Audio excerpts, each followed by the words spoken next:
देखिए, आरोप लगाना तो बहुत सहज काम है। जिन नेताओं की कुर्ते की सलवटें ख़त्म नहीं होती, कुर्ते की क्रीज नहीं मिटती, वो क्या जाने कि देहात क्षेत्र में क्या क्या संघर्ष करना पड़ता है। माननीय विधायक जी हमेशा क्षेत्र की जनता के बीच में रहे हैं, हमेशा क्षेत्र के लोगों की सुख दुख में साथ निभाया है और हमेशा क्षेत्र के लोगों की सुनी।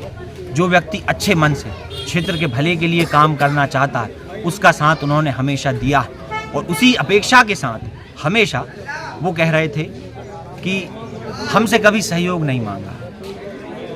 भारतीय जनता पार्टी का ऐसा कोई मंत्री नहीं होगा।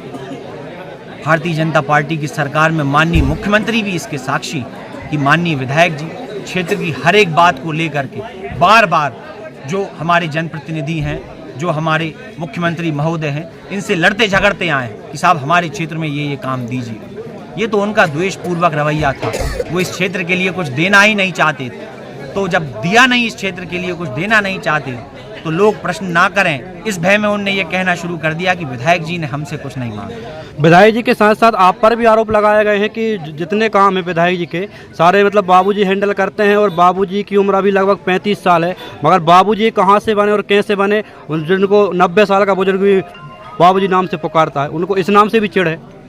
देखिए, एक तो मेरी उम्र अभी 32 साल है और दूसरी बात यह है कि बाबूजी जो है वो केवल एक नाम है। मुझे मेरे स्वर्गीय दादाजी, जब मेरा जन्म हुआ था, उस समय उनने प्रेम से बाबूजी कहना शुरू किया।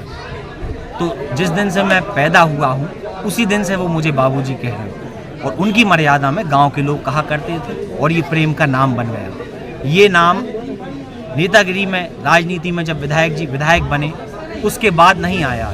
हमारे जो अपने थे, हमसे जो प्रेम करते थे, वो पहले से ही प्रेम से बाबूजी कहा करते थे। अब ये बात अलग है कि क्षेत्र में बहुत प्रेम मिला, सभी लोग प्रेम करने लग गए तो सभी लोग बाबूजी कहने लग गए। ये तो उनकी कुंठित मानसिकता है।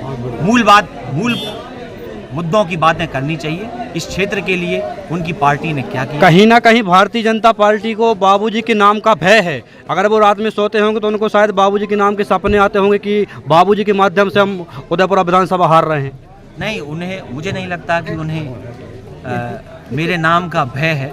वो तो ये सोच करके चल रहे हैं कि चूँकि मेरा मूल नाम नरेंद्र है तो भारतीय जनता पार्टी के प्रत्याशी भी ये सोचते हैं कि इनके ही नाम से हमें 1000-2000 वोट प्लस हो जाए। तो भय का तो कोई काम नहीं है। हमसे कभी किसी का बुरा नहीं होगा और न हम ईश्वर से चाहते कि कभी किसी का बुरा हो, लेकिन क्षेत्र में हम लोग अपनी बातों को लेकर के चल रहे हैं और जनता का अभूतपूर्व आशीर्वाद माननीय विधायक जी को मिल रहा है।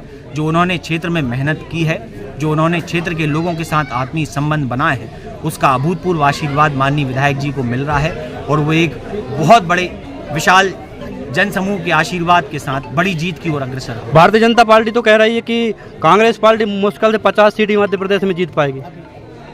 ये तो भारतीय जनता पार्टी इसके अतिरिक्त और कह क्या सकती है। जहां उनका भय इसी से साफ साफ दिखाई देता है कि कई केंद्रीय मंत्रियों को उन्होंने मैदान में उतार दिया, कई ऐसे लोगों को मैदान में उतार दिया जिससे लोगों को भरमा सकें कि इस क्षेत्र का आदमी मुख्यमंत्री बनेगा, इस क्षेत्र का आदमी मुख्यमंत्री बनेगा। 5-5, 6-6 मुख्यमंत्री अभी बना दिए उन्होंने। तो ये तो स्पष्ट दिखाई दे रहा है कि उनका रायता फैल चुका है और अब उनसे उसे समेटते नहीं बन रहा। कहीं ना कहीं आपकी जो लोकप्रियता है बाबूजी की, युवाओं में आपकी लोकप्रियता आपके पिताजी से ज़्यादा है। उसके विषय में आप क्या, क्योंकि युवा का बच्चा आपको आपके नाम से जानता है। देखिए, लोकप्रियता की बात नहीं है, ये लोगों का आशीर्वाद है और स्वाभाविक बात है जब आप अपनों के बीच में जाते हैं, उनके सुख दुख में जाते हैं तो लोग आपको पहचानने लगते हैं।